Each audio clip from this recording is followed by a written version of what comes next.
Welcome to another episode of Friends Let's Discuss. It's good to be back. We have a packed episode. We're going to try and crack through it and make this episode as energetic and informative as we can. And so, gold is green obviously happened. It was a big deal, but what we want to do is look at how a few things that connect to it. So, UK local elections are coming up May 7th, a few days away now. We're recording Monday the 4th. So, I think the closeness, the proximity of these attacks, I think, are going to be relevant. We also want to look at energy dependency in the UK and how that affects the cost of living crisis. And then, of course, how it all relates to the US-Israeli war that's taking place in Iran at the moment. But first, as always, a quick human check. Mira, how are you? Yeah, I'm good, love. Yeah, really good, actually. Yeah, although I have to say, I had a really strange dream the other day about Hassan Piker. And I don't know if we were watching, I don't know if I've started watching these kind of sort of Murder, She Wrote style mysteries. So apparently Hassan Piker and I were on some kind of like detective mission in the English countryside. It was very strange. I woke up and I was like, maybe I'm watching too much Hassan Piker and or detective shows set in the Cotswolds. I can see that happening. I think that would make for an excellent TV series. I would watch the hell out of that. Netflix, if you're watching, please make this happen. Just for me. You get one viewer guaranteed. What? Did you find out who the murderer was? No, it didn't kind of get to that. We just seem to be just running around constantly that in different pubs. And I feel like the underlying premise, which just shows how sort of pervasive what you consume during the day is. I feel like the underlying premise was a democratic socialist candidate had gone missing. Yes. Yes. Don't give any more of the script away because someone's going to take this and run with it. Made me laugh so much. I was watching him yesterday. I thought, wait a second. Oh yeah, I think I'd had a dream about Hassan Piker. Yeah, hilarious. But anyway, so yeah, I'm doing fine, love. How about you? Good weekend? I'm doing fine. Obviously, it's the bank holiday weekend here in the UK, which means that later today, my daughter is having some sort of play date. And, at some point, like one of the parents of my daughter's school friends are going to see this. I don't know who their children are, and often I don't know who the parents are. Like we were in Costco's the other day.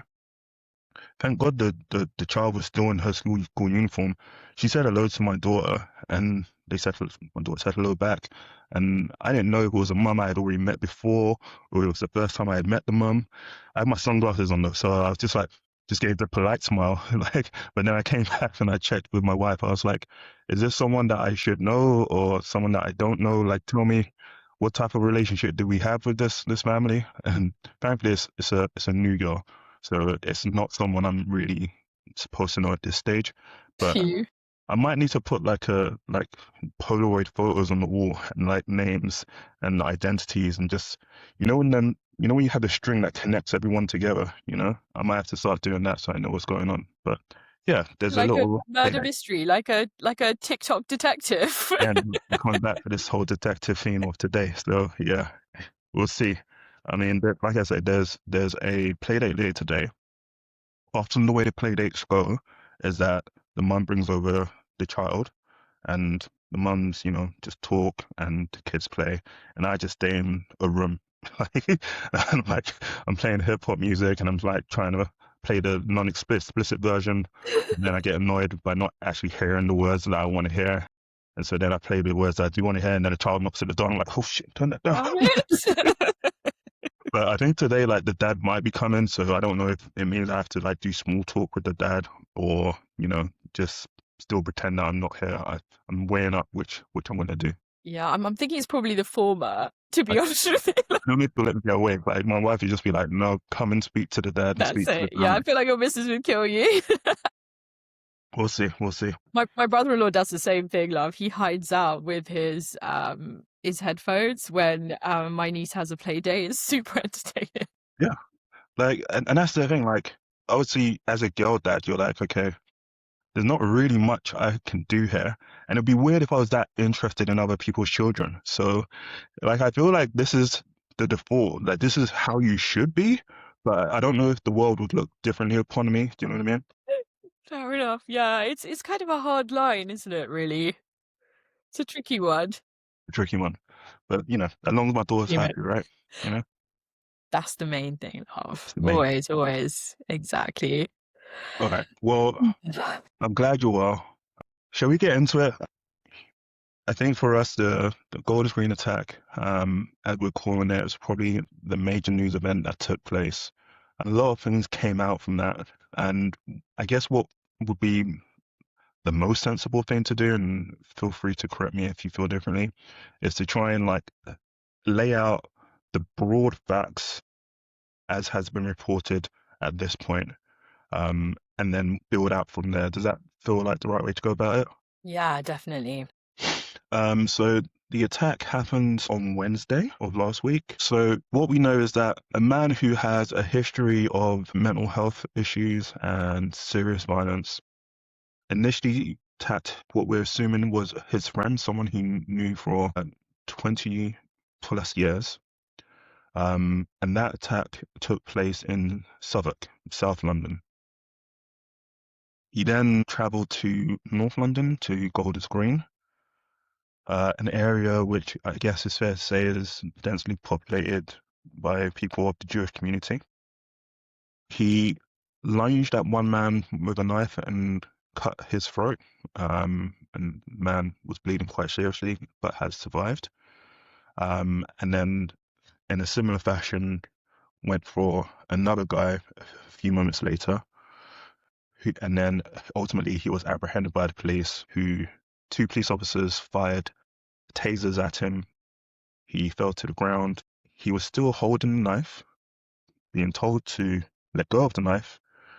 When he didn't let go of the knife, the police began to kick him. A member of the public also joined in trying to disarm the man. And eventually he was brought into custody. All this happened before midday on Wednesday. Is that broadly a fair account of what happened? Yeah, love. It is. Um, Worth adding that the two Jewish men that were attacked, one was aged 34 and one was aged 76. Both are thought to be expected to make a full recovery, thankfully.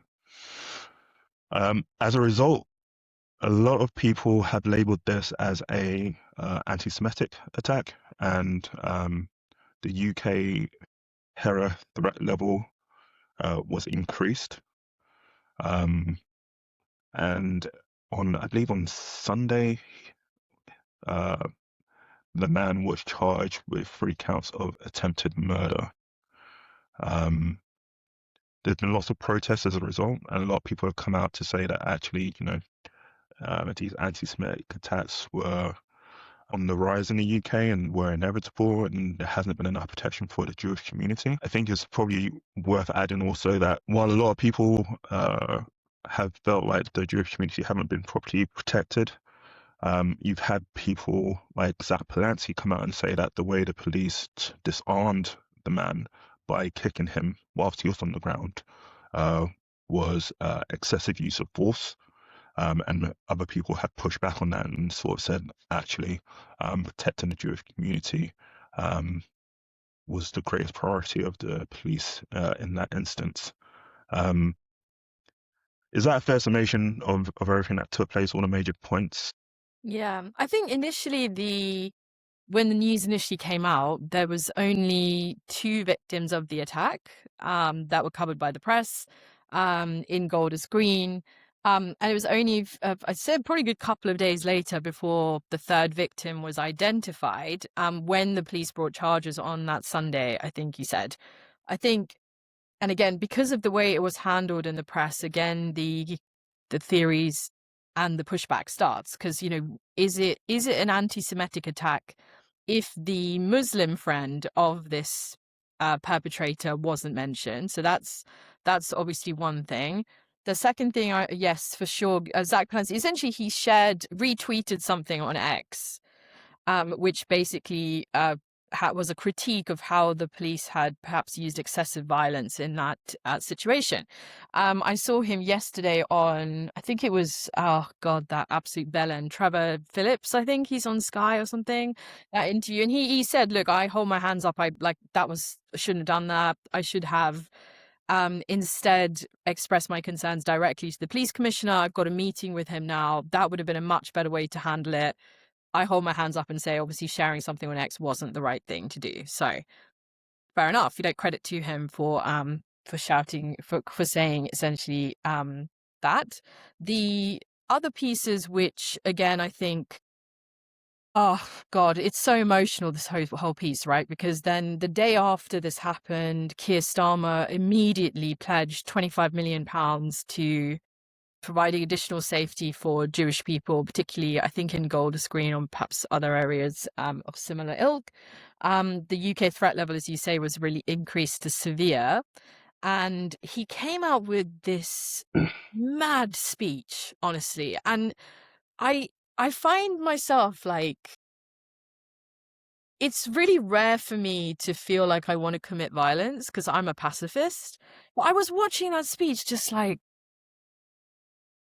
honestly, what the effing hell are you talking about? And there are so many things in it that were just wrong. And what they've decided to do essentially is use this as a way of effectively blaming the pro-Palestine anti-genocide marches, to say, like, you are the reason you've raised the threat level. And the challenge with it is, love, if this had been 25 years ago, you probably would have just got away with it. The vast majority of people who were influenced by the propaganda machine of mainstream media would have been like, oh, yeah, oh God, I can't believe that's happened. It's terrible. You know, it's really or evil. And what are these people doing? And, you know, it's really sad what's happened. But I think the challenge is, when you do it now, when people are so much more informed, and again, not as, unfortunately, they had these mental people on all these ridiculous talk shows, as you know, I absolutely hate, the extremes again, saying, oh, it's because you all are getting the Hamas propaganda, you're all Hamas, you know, blah, blah.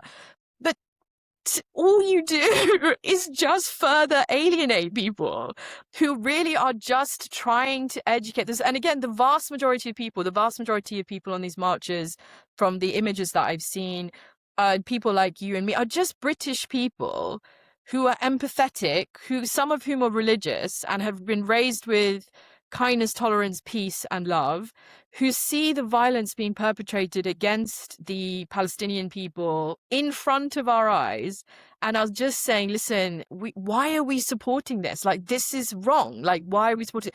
And then you're essentially attacking those people for saying genocide is wrong and then blaming the violence to another community. And I think it is just so enraging, love. But what's scary is we can be annoyed, but we can separate all of these pieces. I can separate that I have a love for Jewish people, as I do with people of any faith or non-faith, because I'm a human being who cares about other human beings. I have an understanding that not all Jewish people back the Israeli government in the actions that they're currently committing that's a genocide. I can recognize that there are people that attend the demonstrations that maybe go a little bit too far to the right. And incidentally, they're not just Muslim people. There are also white people that unfortunately are anti-Semitic, like actually anti-Semitic, and would agree with the Nazis. I can see all those things and still be able to identify a nuance between what I personally think Starmer said, which was anti-Semitic, which is essentially saying that by being pro-Palestine, you're anti-Semitic, which implies that every single Jewish person in the world is responsible for the actions of the state of Israel. That, to me, is anti-Semitic. Do you Yeah. see what I mean? Like, Yeah, it's massive because, as you said, look, we know there's a number of bad actors involved in any protest that takes place. There's a number of people that are trying to inflame an incident and make something much bigger than it is, and pushing towards what would be a negative outcome for what the broader goal of the protest would be. So yes, there will be pro-Palestinian marches where people will be saying awful, abhorrent things that neither me or you agree with, and the majority of the people doing the peaceful protest would agree with. I've got no issue with policing that, but sort of tying it all to saying that we're just going to cancel all pro-Palestinian marches, when we're clear, everybody can see that a genocide is taking place, right? Not only is Palestine being bombed, but now Lebanon as well, like right under our noses, without getting the type of coverage that you would expect to see. So to say to these people that we're not going to allow you to protest in a country that still should have free speech, that still should have the right to peaceful protest, that being said by the Prime Minister is a big issue and something that I feel like this is the type of mistake that Keir Starmer continues to make, where he's so quick to pander to one side and doesn't take a level-headed, calming approach. He actually inflames the situation rather than saying this is something that we're addressing. We want to look after all people, especially those that are being targeted at any point, as opposed to just saying, no, we're going to stop pro-Palestinian marches. Like, why would you? There's no need to say that. There's no And need.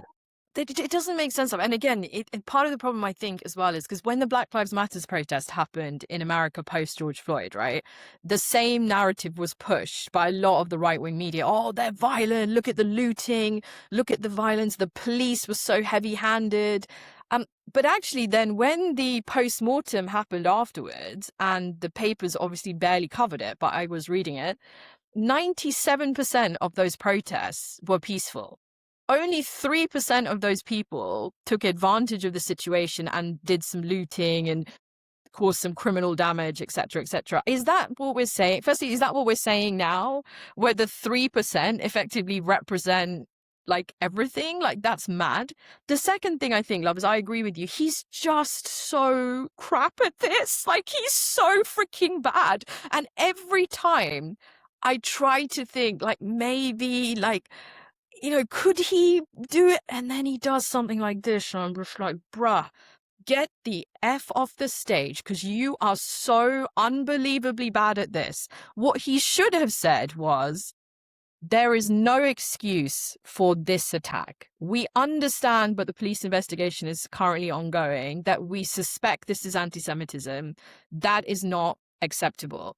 We do not target any faith in this community on the actions maybe of happening elsewhere. In the same way that Muslims were not responsible for the actions of Al-Qaeda and 9/11, Jewish people are not responsible for the actions of this Israeli government and the IDF. Like, you could have said it in a way that didn't diminish the violence that had happened, which was straight up wrong, but also didn't alienate everybody else who was kind of in their own eyes watching this genocide unfold, and be honest. And you're not going to be honest enough. You're not like our friend Pedro Sanchez in Spain. You're not like Mark Carney, obviously, in Canada. You're not going to be honest enough because that's not who you are. You're not going to be honest enough to say, yes, Israel are committing a genocide, because that's not who you are. You're never going to do that, let's be honest. But you could have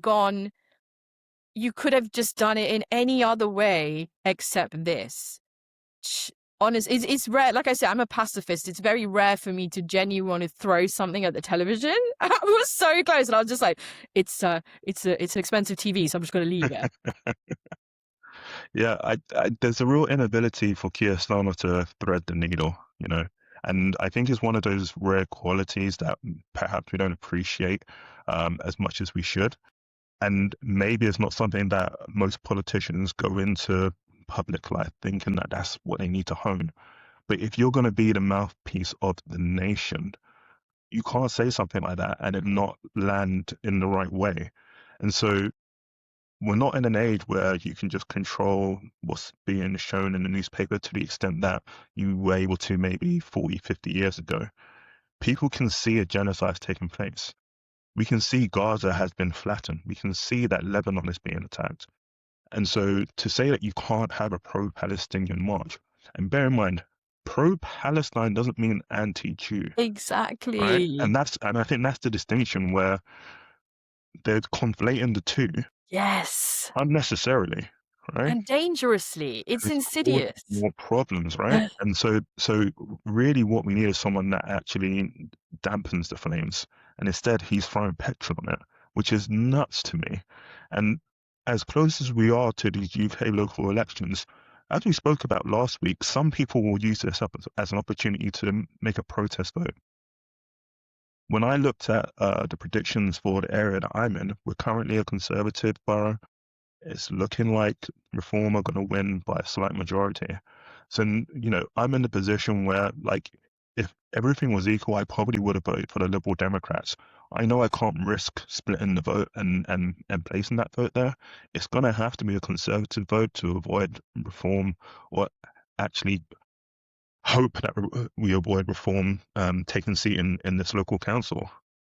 But this is a situation that Keir Starmer has caused, and so now we're sort of looking at whether Andy Burnham becomes the next candidate for Labour leadership, because he has been more charismatic, has spoken with more eloquence, has been able to land points far better than Keir Starmer's been able to in his time. Which again, I've said it before, but I would rather there wasn't that instability in our government. But it feels like, this guy has had every opportunity to show that he is the best guy for the job and just hasn't. Just hasn't.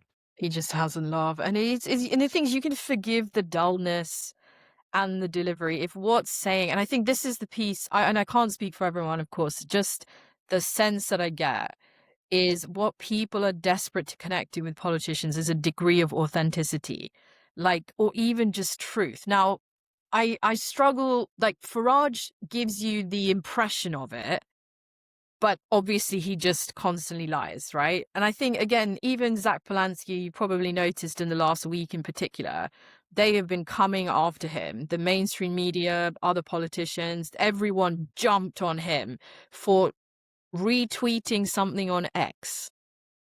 Just to put that in perspective, he is the only Jewish political leader in this current group of five.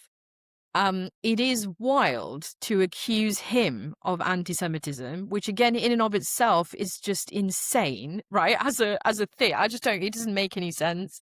Um, and then the coverage as well, love, that I've just been seeing again in the mainstream media, they're just going after him. Like, I watched this. Unfortunately, my mum was watching it, so I ended up having to get stuck because usually I can't stand this guy. And the Trevor Phillips interview that Zach Polanski did was one of the wildest things I've honestly seen in a long time. He uh, he essentially, at one point, what Polanski was trying to say is essentially there is perception and then there's reality. It's understandable people feel more scared and people feel like anti-Semitism is on the rise and they're more afraid to leave their houses. That's horrible. There's also the reality that that isn't necessarily manifesting in the way that one says. So anyway, he answers the question, and then Trevor Phillips says something to the tune of, so sorry, what you're saying is then that perception is not reality. Bro. Just to leave that with you guys for a second, because again, we'll put the clip on, but just to say something to the effect where a so-called journalist on a mainstream media program utters the phrase to a future political candidate, are you trying to say that perception is not reality? I think the shocking thing about it is that, like, there was a time where there was so much high regard for journalism, and both from the journalist point of view and from the viewer's point of view, the person who consumed the journalistic content, that each question was like thoroughly thought through. Like, there was more to that, the engagement between the politician and the journalist in trying to just like get a gotcha moment. That's it. I think unfortunately, Sky is a pay-per-view channel, right? And so essentially they're trying to make as much money as possible, and they know that if the more viewers they get, then the more money they make, the more they can charge for advertising. And so Trevor Phillips is being asked to, like, get something controversial out there, get something that isn't exclusive, get something that gets clicks and shares.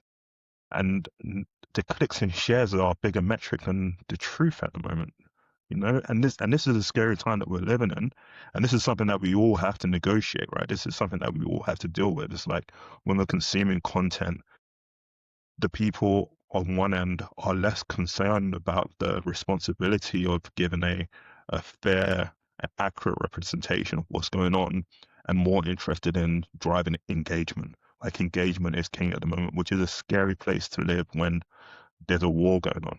Right? You know, there's one of the most powerful nations in the world going from country to country, um, bombing with impunity. You know, and that's not what we're talking about. Like we're talking about the Green Party spokesperson retweeting a post and that being called less than reality. Like this, it's a weird place to live in, you know? So weird. The double standard doesn't have it. And there's something that Sam Piker said, which I thought was brilliant, which was something like these people acting like stenographers instead of journalists. And like that to me is genius because it's so true, love. Like how much of the stuff that gets reported is just regurgitated. Like even I was watching a clip on these god awful talk, quote unquote, talk shows, and it was something like, oh, you know, the vast majority of the people on these pro-Palestine marches hate Jewish people, and they're there because they hate Jewish people. Sorry, where is your evidence of that though? Like where exactly do you get that?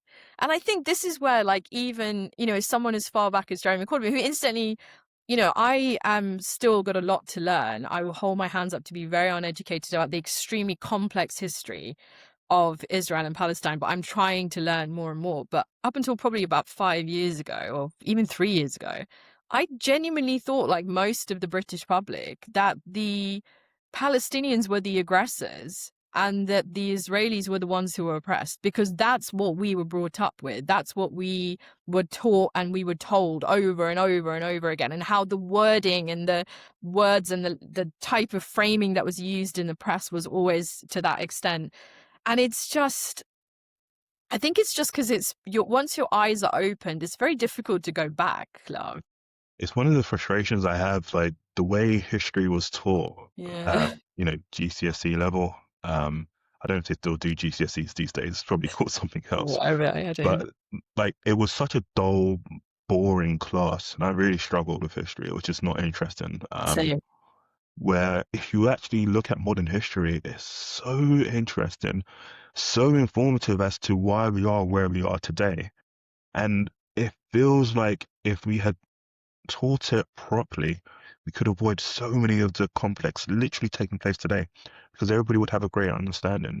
And maybe like I'm assuming too much, maybe like the powers that be are well aware of what's going on.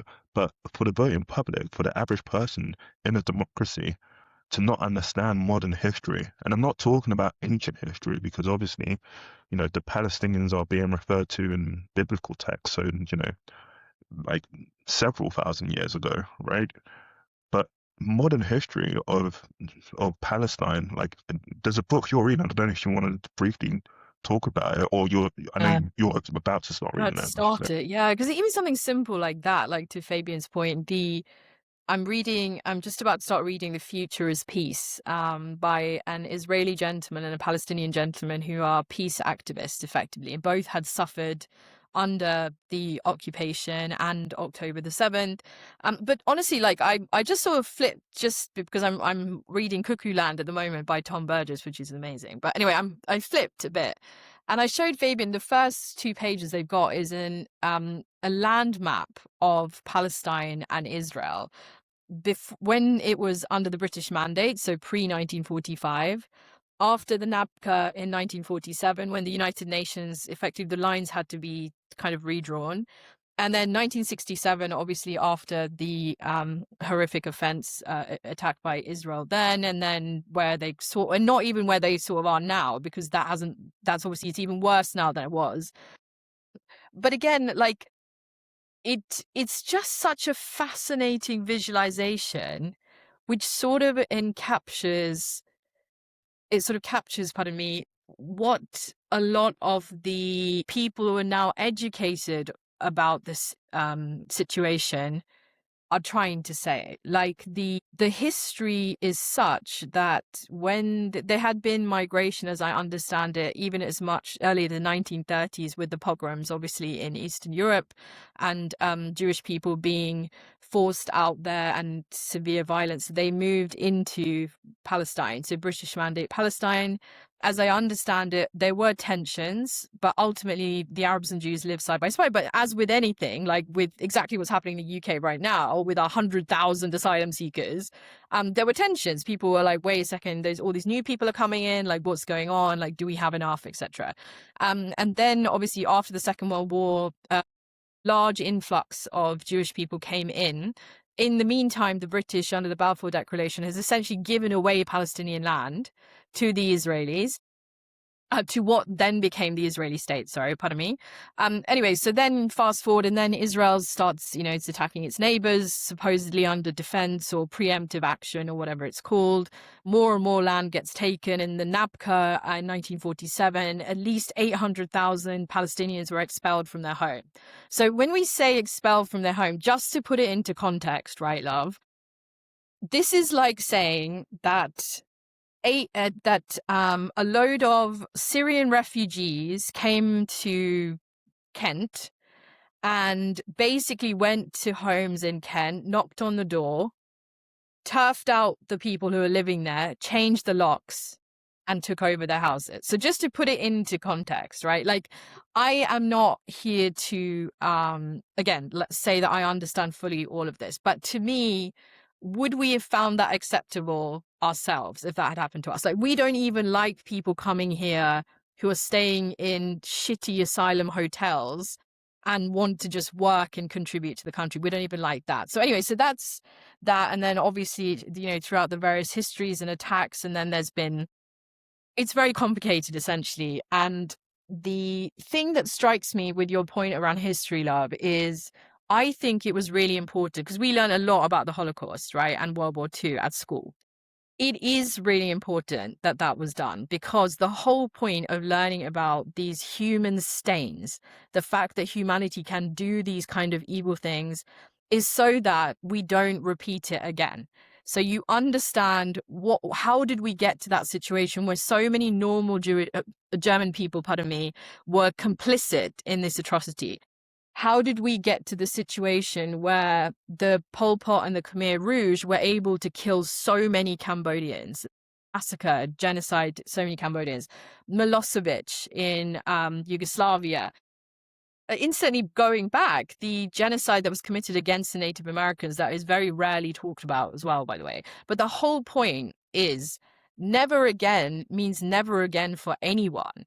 And that's why I would say, to be fair, that the vast majority of just normal people like you and me who are watching this unfold are like, but wait, we studied this. We don't want another genocide to happen because it was a horror show. Like, we should not be behaving like that as humans. So why are we having to now be silent at this point? Makes no sense. I just don't get it. It makes no sense. And I think that's the frustration that so many people feel, right? I've said it a couple of times already in this podcast. We can see what's happening. You're not pulling the wool over anyone's eyes. And yet you're saying that the people who are on the receiving end of this genocidal attack shouldn't have support from a nation that is democratic and has freedom of speech. Makes no sense. It just Makes no doesn't sense. make any sense. It's just not aligned with our principles, love. And again, I know that there's complexity in this. The Jewish people have faced intergenerational trauma over the years, dating as far back as they say, the pogroms, and I'm sure before that as well. The what happened on October the 7th was a massive civilian attack. What happens in Golders Green was an attack. In that, nothing that we say will diminish the fact that that's a feeling that's understandable. I think the bit that I'm really curious about, and obviously I absolutely cannot speak to this because I'm not Jewish and I haven't been raised in a Jewish household is sometimes I wonder, love, because when you're raised with that level of fear, if someone so much looks at you sideways, Yeah, yeah, God, oh my God, are they going to hit me? Are they going to attack me? Because I always joke like with my mom, because when she came in, so my mom actually grew up mostly on a British Air Force base in Asia, right? Because my granddad was in the RAF. So she's kind of most of her life grew up with white people, and then she came here and was experiencing racist abuse like constantly. She was like puzzled. But I think in a same way, it sort of shaped sort of like a nervousness in her. So even when we would go, say, to like Cornwall or something, because we went every year, if people would walk past and like look at us, my mom would be like, "Oh my God, is it okay? Like, are we safe? Do you think we should go? Like, I'm not sure. Is this an okay area?" And I'd be like, "Mom, Jesus Christ, like it's fine. Like everyone's lovely. We've never had any issues."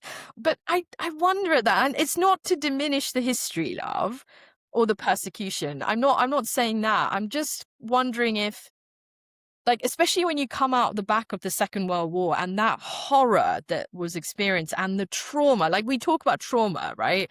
Now, and we talk about, you know, dealing with trauma and triggers and all that kind of stuff.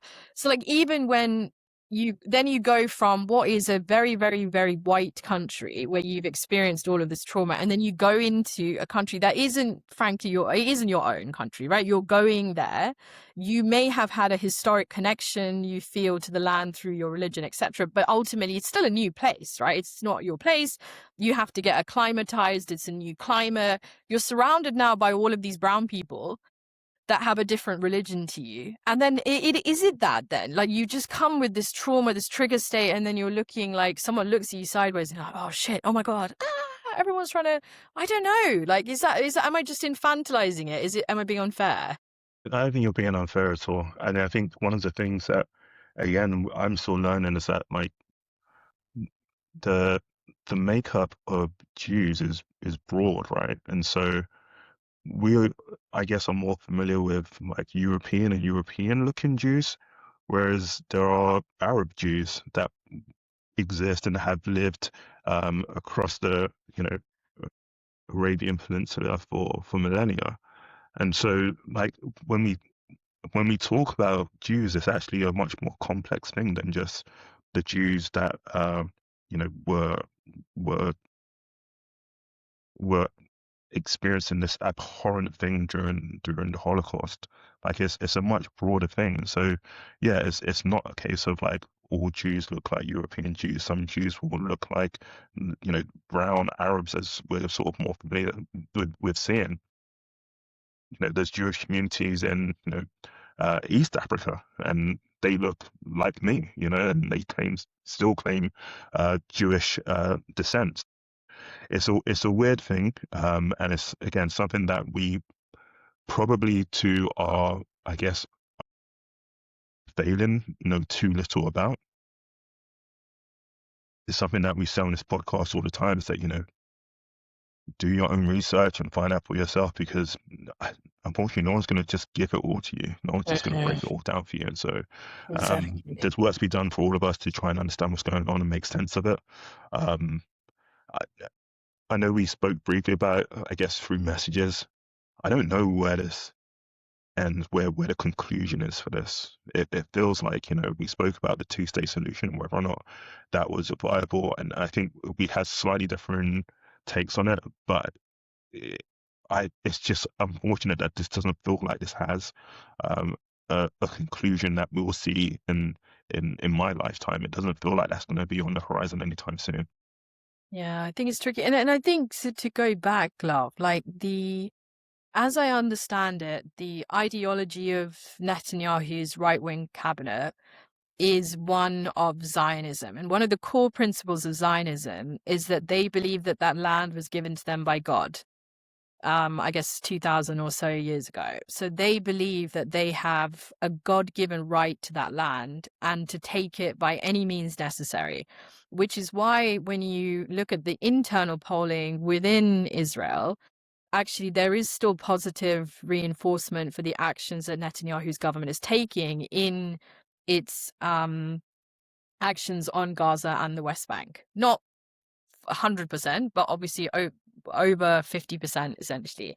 And I think that's where this whole thing becomes extremely, extremely tricky, because until someone stands up and says land rights in 2026 are not typically determined by what somebody said 2000 years ago, then this underlying ideology will keep continuing to believe that they can have actions without any kind of impunity, right?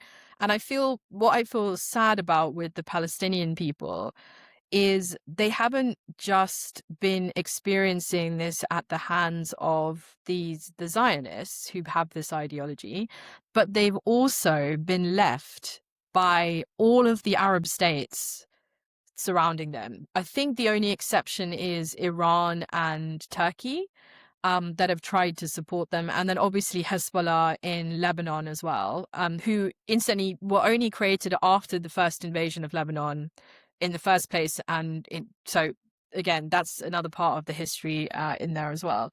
But I think it's, to your point on a solution, I think it's going to be really tricky, love, because the Palestinians have been abandoned by pretty much everybody, really. And now America and Israel are attacking the only ally that the Palestinians have ever had. Now, you can argue the case, like, I have zero love for the IRGC.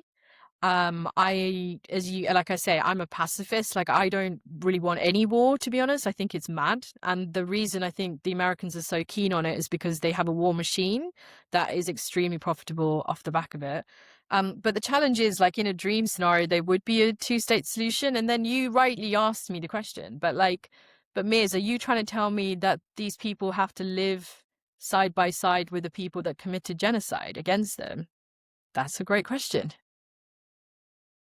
I don't know how you do that, and that's the unfortunate thing about it. That's why I feel like it would take several generations of peace, and we can see how tenuous and fragile peace has been. Look, the podcast is called Friends Let's Discuss.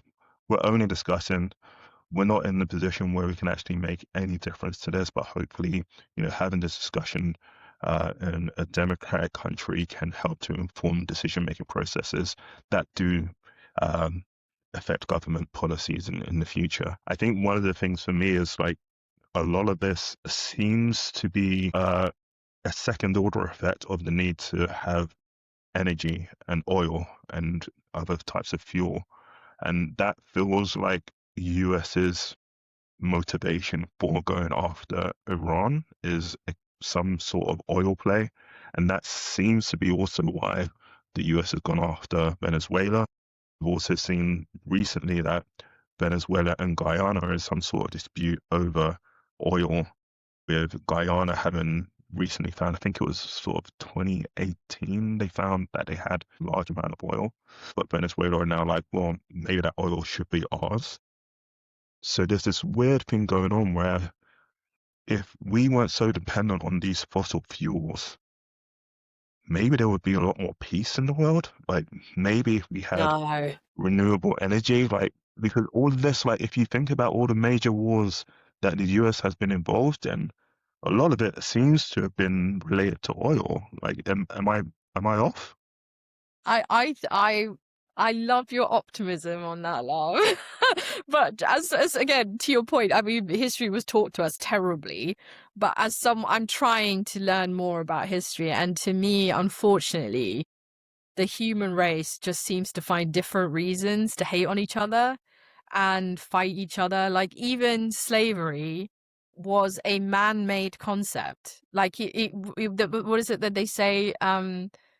Slavery was not born of racism, racism was born of slavery. Like, they literally created this concept of a racial hierarchy just to justify the enslavement of people. So, like, and that's after committing genocide on the Native Americans. And then after that, we had the Cold War, the Cuban Missile Crisis. I mean, obviously all America, but anyway, we had the Vietnam War. Then obviously Israel attacking Palestine for 75 years. And then we had all of the conflict in the Middle East that ultimately was linked to this situation.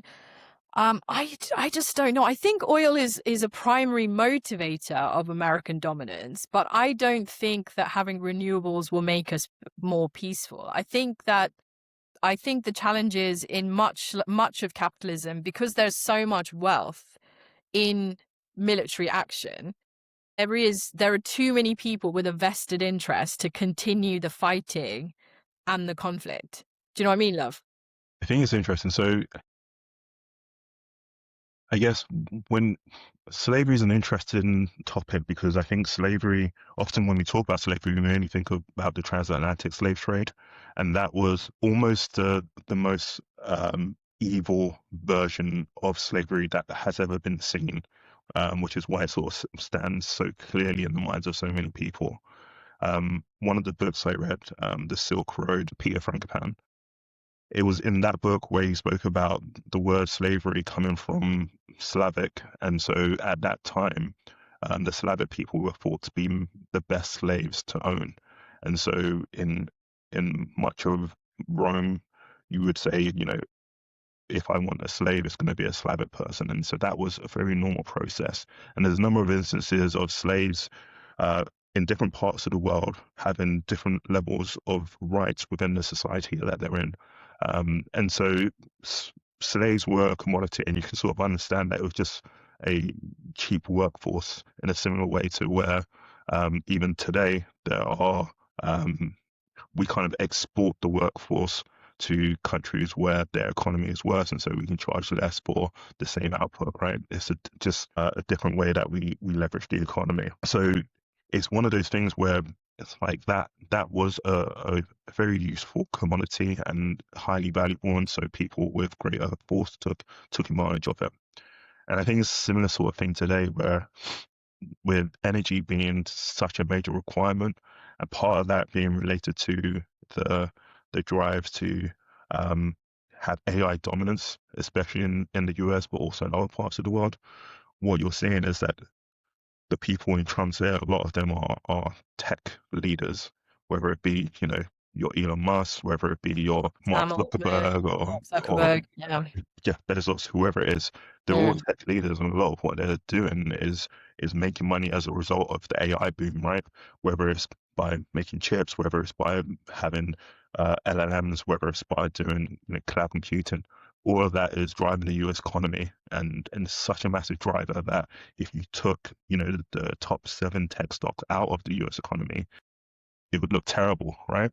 And so suddenly, so much of the US's identity is predicated on having these tech stocks, which are founded on energy consumption. And so much of the US energy is coming from fossil fuels. So much so that they're looking at like reinvesting in nuclear energy, because they're like, we can't just rely on fossil fuels going forward. We need other forms of energy, and nuclear is like an easy energy for them to start to think about. Weirdly, they're ignoring solar, wind, deep sea energy. Especially in California, love. Like Right, it's sunny most of the year in California. So like exactly, and you have the Pacific Ocean, which is one of the roughest oceans that I've ever been exactly. in, to be honest. It just makes no sense. Yeah. Just It would be super easy to use that and to invest in that, but instead, like you say, because there's such a massive investment historically in fossil fuels, especially oil, the US is like, okay, well, drill, baby, drill, right? And so, um, you know, whether it's I don't know, BP shared their profits recently, and you can see like oh, like absolutely disgusting the sort of profits that they made over this time. Um, and you can imagine how well and how much force they're able to lobby with when they're as wealthy as they are, especially the way the US government operates. So, I mean, that is my rationale for thinking that if there was a greater reliance on renewable energy, we might have fewer wars and as a result, more peace. But I admit, like, that's my optimistic take on how things would play out. but it's a lovely notion, love. Yeah, and like I say, you know, I am a pacifist. I just don't believe in the need for violence. Don't get me wrong, when I see some of the things that stories about a pedophile or that crazy rapist on those Sikh women, then I'm like, oh, bring back the death penalty. But you know, like normally I'm kind of a pacifist, but like I think to your point though, I, if you take oil is one thing, but I think the next thing actually, love, is the materials, isn't it? You know, like the raw materials that are used to power all the batteries and stuff. Even the other day, there was a the American government essentially operates like pirates right now, right? So they're just going around stealing, killing, just to steal resources. And they did something the other day, I forget who it was. Maybe it wasn't kind of in Cuba. It was another country anyway. Sorry, forgive me, guys. I'll have to look it up. But essentially the same thing. They just essentially, it's another level of piracy. We're going to attack you unless you just give us some of your materials.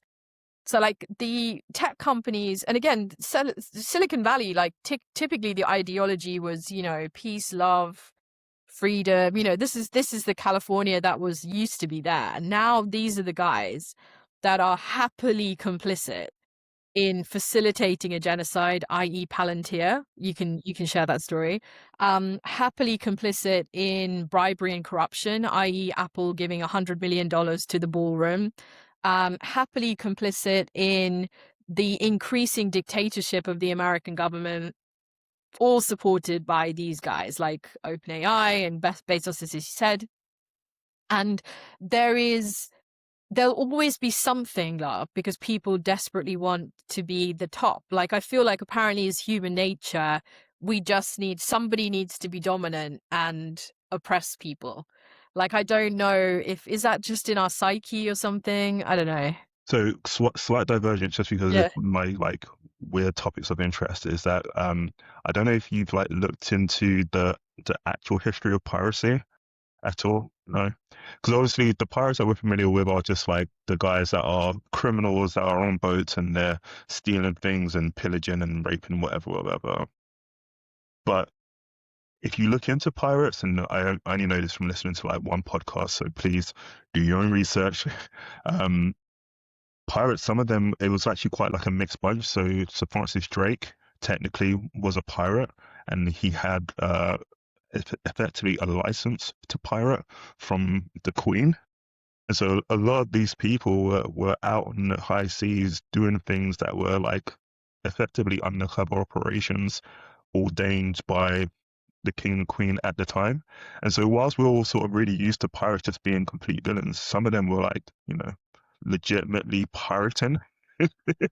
And then you have these other pirates who, again, obviously you have pirates that were actual criminals, but were criminals for like various reasons, some of which were just and some of which were unjust. And so you might have escaped slaves who form a pirate crew or join a pirate crew. You might have people that were in queer relationships and that was illegal at that time. You might have women who were on a pirate ship. So one of the examples was of a Chinese woman who was the captain of this pirate ship, and it was like one of the most feared pirate ships on the seas at that time. Also. And so there's quite a lot of diversity when we talk about like literal piracy, like literal pirates, you know, and in the time of the high seas was actually quite a broad thing and not necessarily as black and white as it's often portrayed. Actually, so when you're saying that, I don't know, again, this is another tangent, love, sorry, but like, even as you're saying that, so we legitimize piracy for Sir Francis Drake. So this is Britain, right? So like, again, time of the empire, I'm guessing, and when we went around the world. But again, this is where I find it fascinating with kind of the hypocrisy of humanity. So, in the pursuit of white supremacy, if you think about what the British and ultimately the Americans did, they pirated, legitimized piracy. But then when the Somalian pirates do it, you're like, oh, they're criminals, they're evil. Let's make films about them and let's Trump talk about how evil they are and they all need to leave America. And then when you talk about violence against civilians, so in the case of October 7th, Israeli civilians were killed. That is a travesty. It's a tragedy. It's violence of the extra order. 80 to 100,000 Palestinian civilians have been killed. That's collateral damage as a result of the war. When you have collateral damage, you are basically saying that it's an unforeseen consequence of war. And the reason is because Hamas are hiding, and there must be millions of them, honestly, because they're hiding in every school and every hospital and every tunnel and every house and flat and da da da da. And yet the military installations also exist in Israel, in some of which in Tel Aviv, within the civilian population. So if the reverse had happened, would that have been acceptable?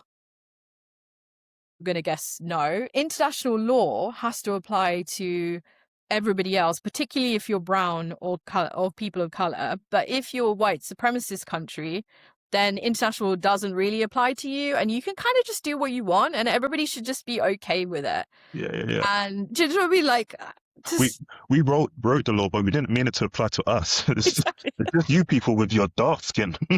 That's it. And I was reading, love, about the other day on the United Nations veto, because I was trying to understand, like, why do those 5 countries have a veto? So UK, US, Russia, UK, France, and one other country, I think it's Italy.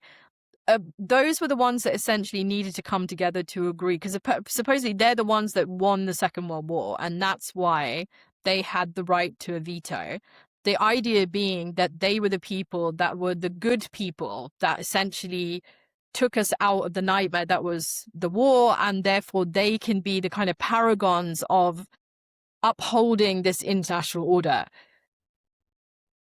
It's a little bit awkward, but I'm not really sure where we are now, because obviously Russia doesn't seem to be upholding any international law. America sure as hell isn't, and to be fair, you could argue it hasn't for a very long time, right? Because they could just go and invade countries with impunity.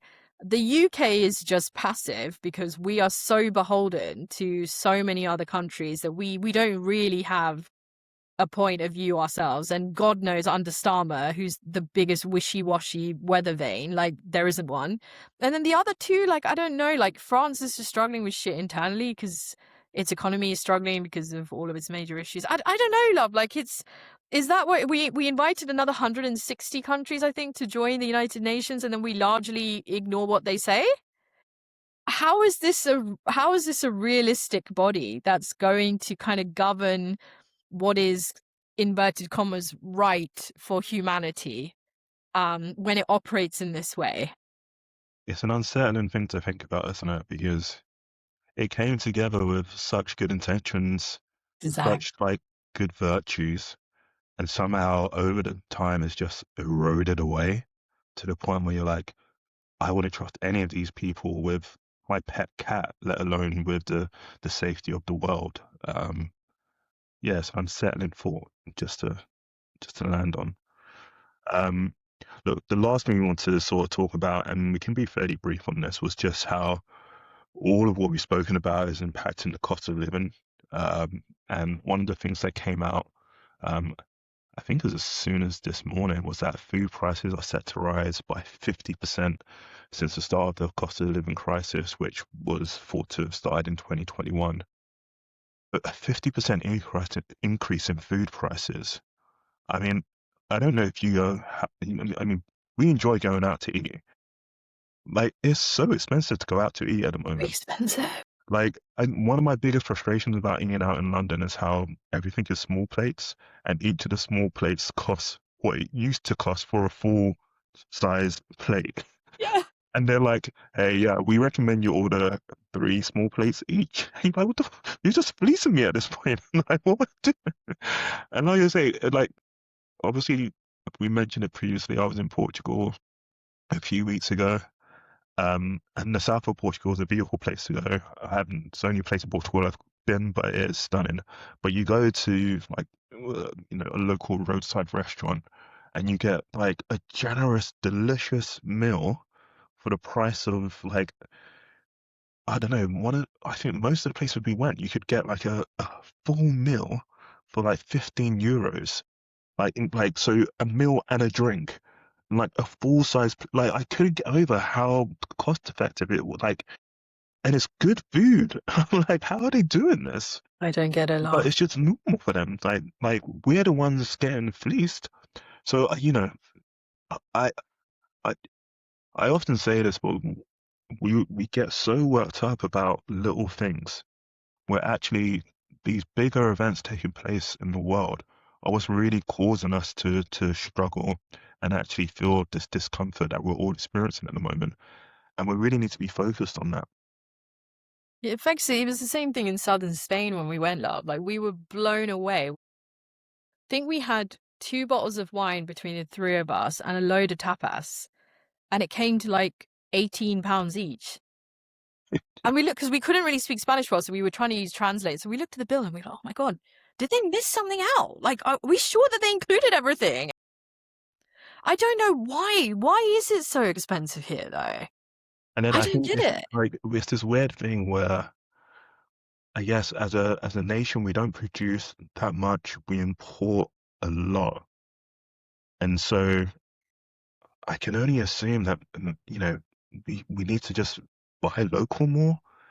Um, and I guess it's also the cost of production going up when you look at things like fertilizer coming into the country and how so much of that comes from other parts of the world and is produced in other parts of the world.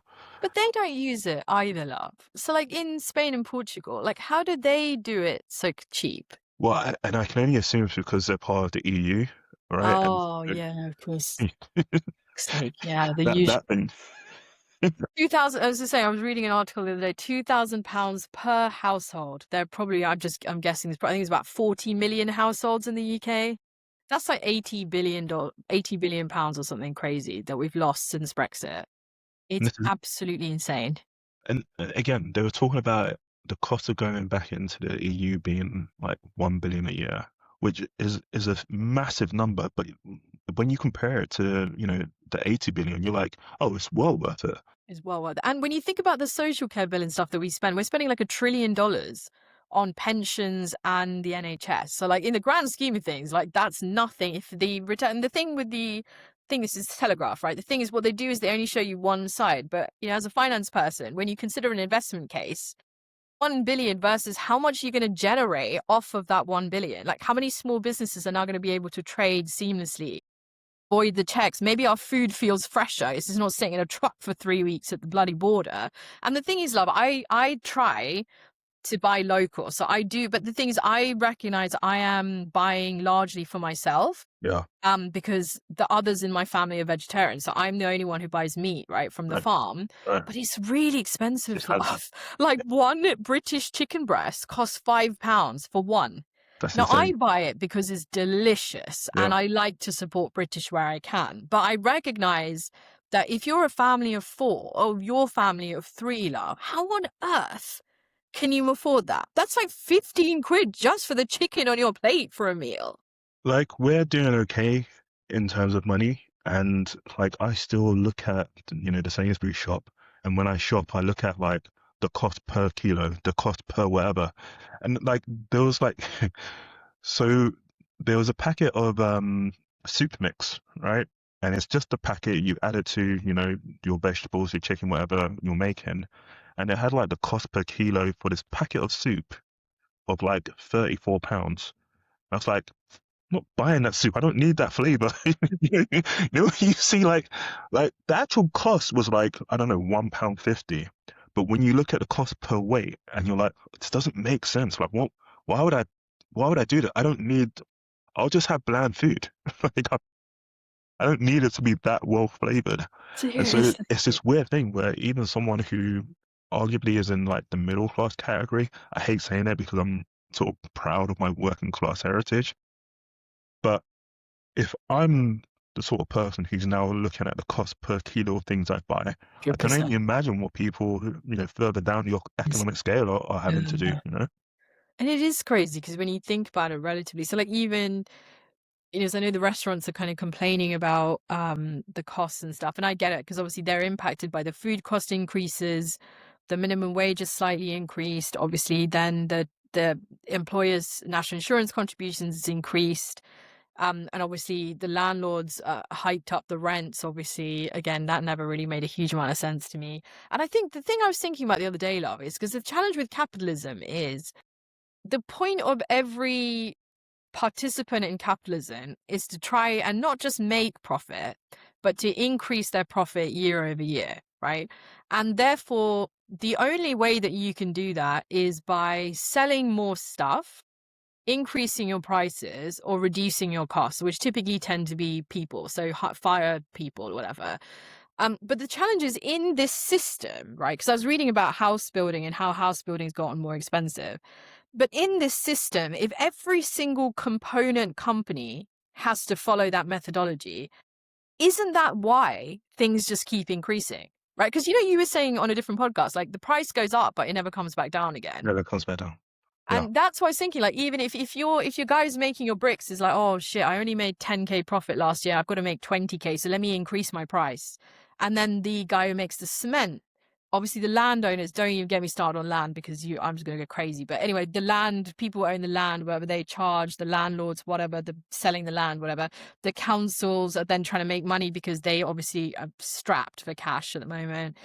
Then the actual building company wants to make increasing profits, which is also why in the lease they try to build more leasehold flats, because then they can do that bullshit ground rent thing that they created, which doubles the ground rent every year, which is essentially like trying to create, and sorry, I'm being so finance about this, but it's essentially trying to create a recurring revenue model within house building. All of this comes back to the same source, It's doesn't it? but this is the thing. Like I'm like, maybe there needs to be like a better term for it, because I feel like maybe at one point capitalism wasn't as pernicious and evil as this. Like, and maybe I'm just because I I'm such a layman when it comes to economics that I always just go back to supply and demand. Like, okay, if there are fewer apples available, then the price of apples go up. But when there's abundance of apples, then the price has to come back down. And that's the way you never get to the point where there's just ridiculous prices. 100%. That's the way you get to the point where prices do come back down. And it's not just pure inflation all the time. It's either really rapid inflation or just fast inflation. Like, it seems to be the only two examples of inflation that we have. Uh, I don't like, is supply and demand not capitalism, or is what we're experiencing like a perverse form of capitalism that we've all just come to accept because the dominant forces say that this is the way it has to be? Yeah, I mean, it's a really great question. I mean, I only did an economics degree, so I'd never call myself an economist, but supply and demand is the basic tenet of economics. And in this example of house building, there is an argument to say that house builders had an incentive to reduce the amount of houses being built because, exactly to your supply and demand point, the demand outstripped the supply and therefore it kept the prices higher. I don't know. I don't know, really. And then if that's true, like obviously at one point social housing was the solution. Exactly. Like, can we go back to social housing? And again, I'm not saying that we need to have an answer for this, and I know I often come to you and be like, Mira, explain this to me. Like, please help me. No. We do love, but I think the tricky thing, and this is what the government are finding as well, because again, ultimately you're trying to deal with capitalist house builders that want to maximize their profit, and you're asking them to build a proportion of those homes that are social housing, right? But the proportion of those quote unquote affordable homes rather are reducing as the years go on because the capitalist house builders are pushing back because they want to make the most amount of money possible, right? To me, the challenges which will annoy a lot of people is because capitalism has gone so far now to the extremes, right?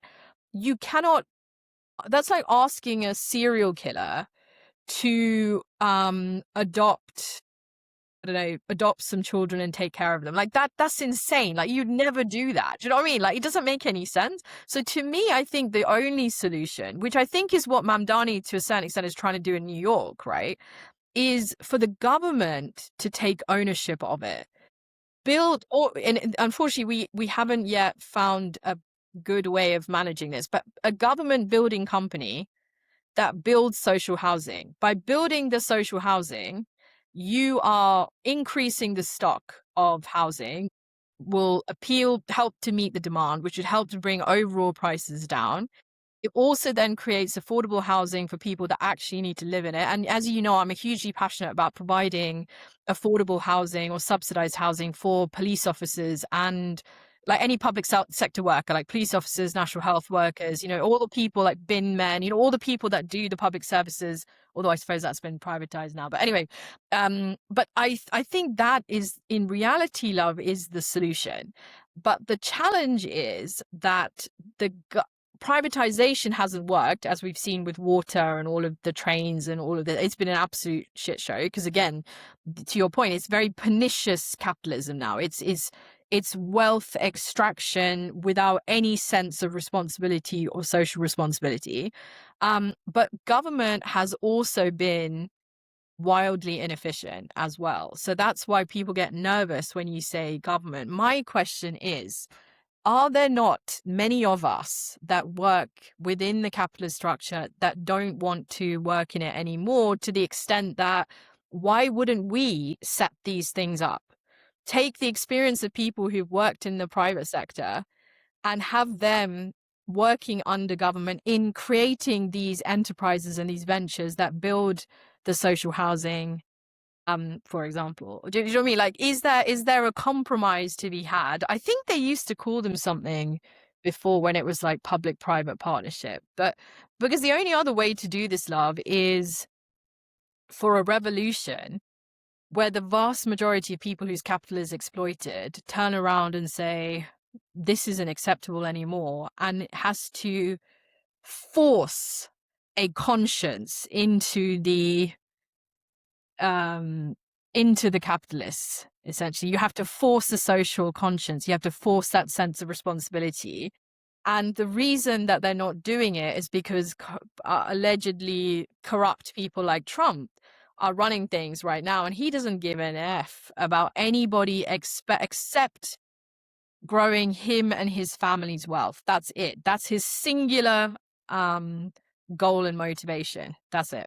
And I think that's where it's very difficult. But I always say, love, imagine a world where Bernie Zoran are running the US, Pedro Sanchez in Spain, maybe a Polanski coalition with Corbyn and Davey, I don't know, and like around the world, we actually had leaders that have moved away, forget right or left, that have actually genuinely have an interest in enriching the lives of their people. Could, as a world team, because we are so interconnected, could we actually achieve more? That's my dream, but I think I'm living in a fantasy land, obviously. But yeah.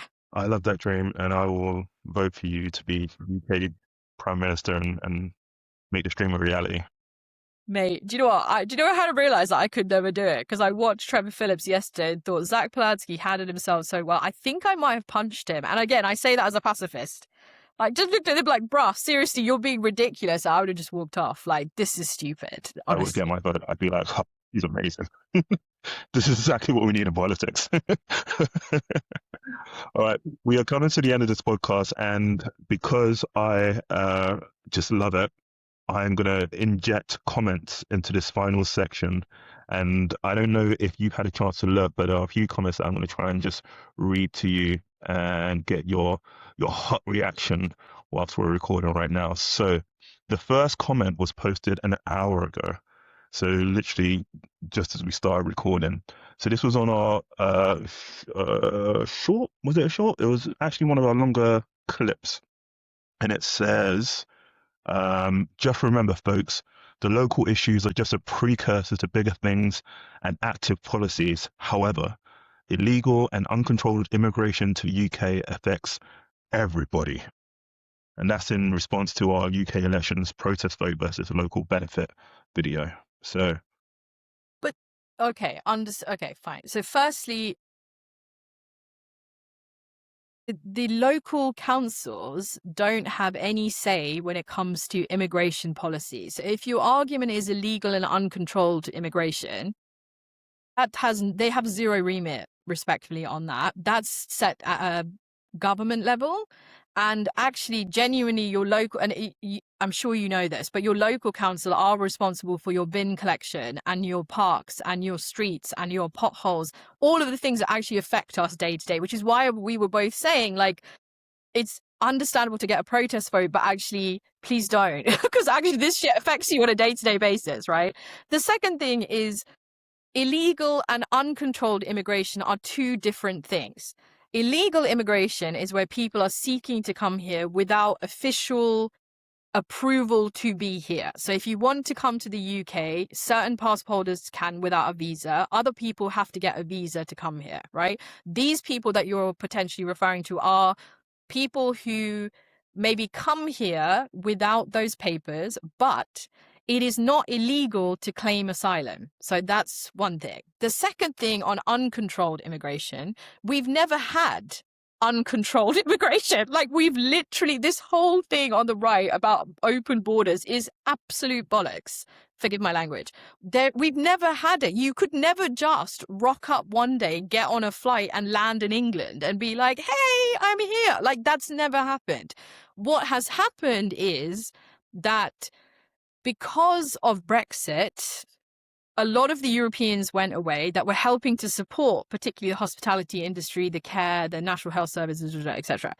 Those vacancies were created after Brexit. We needed to fill those vacancies, which is why under the Conservative government, including Suella Braverman, who's now in reform, the number of net migration into the UK was higher. But under legal migration routes, people who were on visas, skilled visas that were filling jobs that were needed to be filled.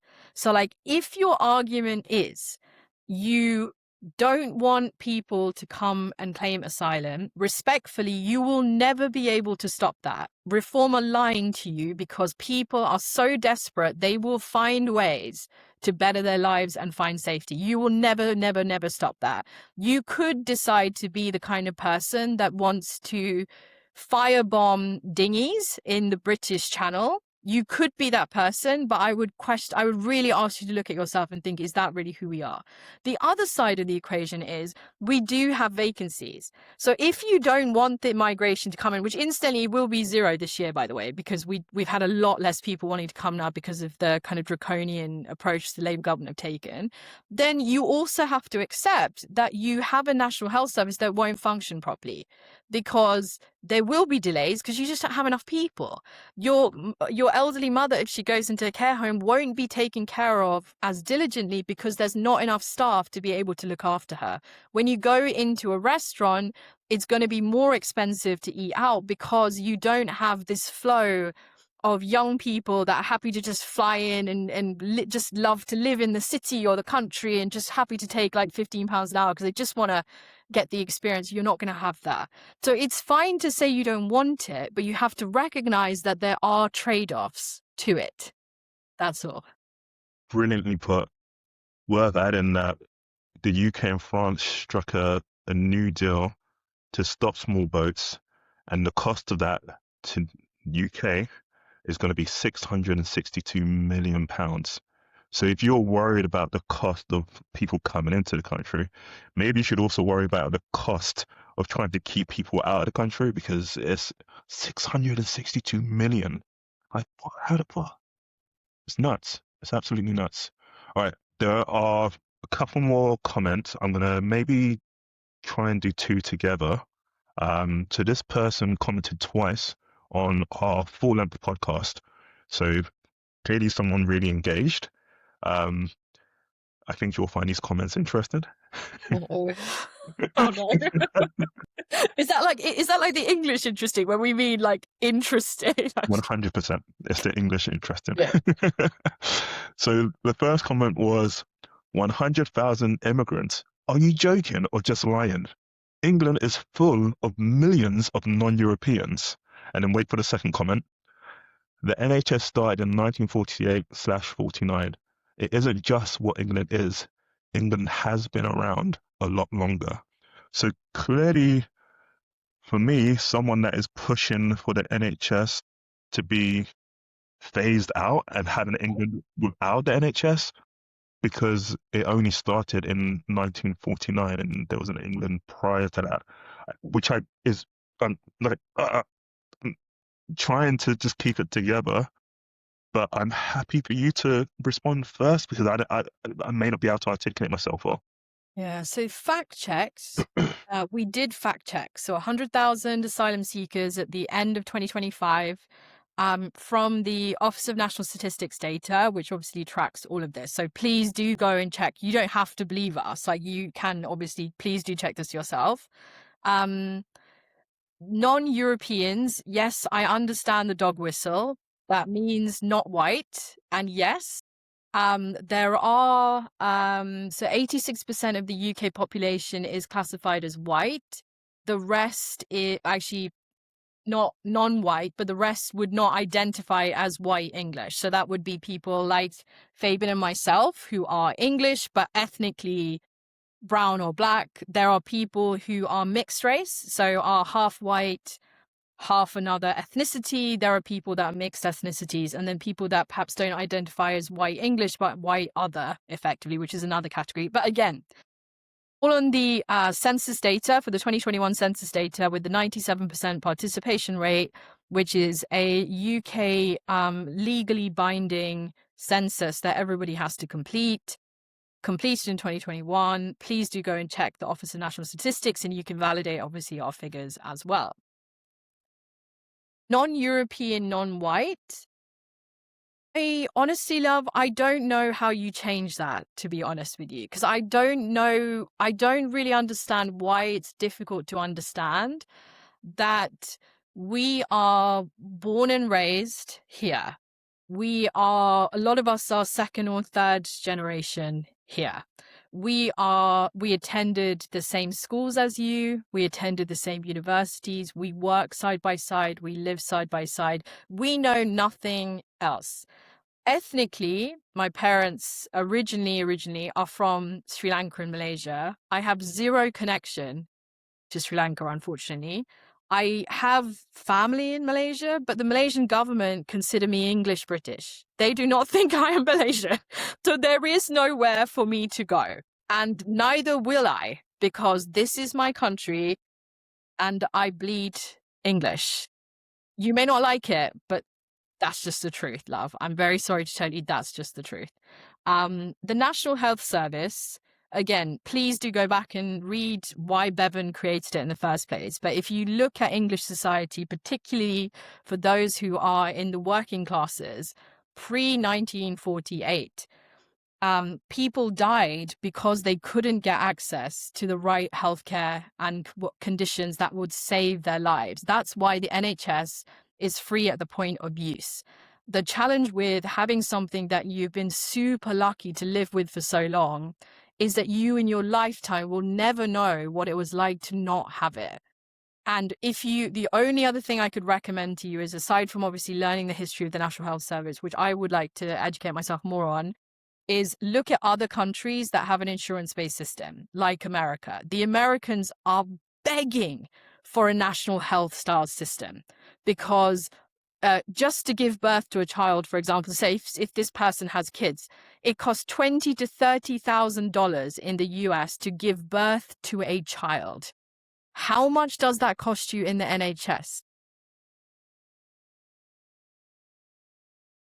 Super well put, Mira. As always, I guess the only thing I have to add to these is, one, we are glad we are reaching people that think differently from us. And this is why, again, we want it to be a discussion, which is why, I'm happy that people are commenting so that we have an opportunity to have that discourse. I do wonder if some of these people, as you've mentioned in conversations we have, are just bots or are actively working for opposition parties and trying to just find content that is maybe too far to the left in their opinion and say things that maybe are disparaging or just counter to comments that we make. I don't know if this is like an active campaign that someone is supporting, whether it be a rogue state or actually, reform party sort of saying, okay, we're going to spend some money on digital or social content to make sure that these comments are placed on lefty content creators. Perhaps that's what this is, because if they have watched the video, as you said, we didn't make up the numbers. We put the numbers in the video. It's come from the Office of National Statistics. it's not just stuff we're pulling out because we have ethnic minority backgrounds ourselves. And so it's kind of weird to me that like our content is reaching these people because it's not like we look like reform candidates or reform voters. So how you clicked this video, sat through it and thought, this is something that is really interesting for me, is like, I don't know, maybe this is what reform voters like watching, like a black guy and a brown girl. Like maybe that's what they're into. No, And it's I'm just that impressed with you.